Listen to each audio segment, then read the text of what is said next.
বাড়ির গাছের প্রথম ফল দিয়ে আজ দিলাম পুজো।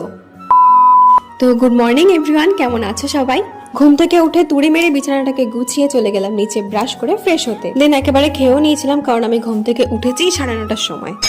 দেন আমি আমার কমিশন আর্ট ওয়ার্কটা করে নিয়ে নিচে গিয়ে স্নান করে পুজোটা দিয়ে দিলাম। তো তোমাদের কাদের কাদের বাড়িতে বাড়ির গাছের প্রথম ফল হলে আগে পুজো দাও, সেটা কিন্তু অবশ্যই জানিও। আর আমার আর্টগুলো কিন্তু তোমরা আমার এই চ্যানেলে দেখতে পাবে না, সেটা দেখতে হলে আমার এই চ্যানেলটাকে ফলো করতে হবে। দেন আমি একটু রিলস বানানোর জন্য রেডি হয়ে নিয়েছিলাম। হ্যাঁ জানি যে সেরকম একটা পোস্ট দিতে পারি না, তাও একটু চেষ্টা করেছি। আর ভিডিওটা আমি অলরেডি এই চ্যানেলে পোস্টও করে দিয়েছি, তোমরা অবশ্যই দেখে নিও। দেন লাঞ্চ হয়ে ফ্রেশ হয়ে আমার আর কোনো ক্লিপ নিতেই মনে নেই। দেন সন্ধ্যাবেলার দিকে আমার একটু অনলাইনে দরকার ছিল, সেগুলোই করতে গিয়েছিলাম। আর বাড়ি আসা মাত্রই দেখো কারা আমার জন্য অপেক্ষা করছে। তারপর ফ্রেশ হয়ে একটু রেস্ট নিয়ে আমি আমার খাবারটা রেডি করে খেয়ে নিলাম। তো আজ তবে এইটুকুই, দেখা হবে পরবর্তী ভিডিওতে। ততক্ষণ সবাই সুস্থ থেকো, ভালো থেকো।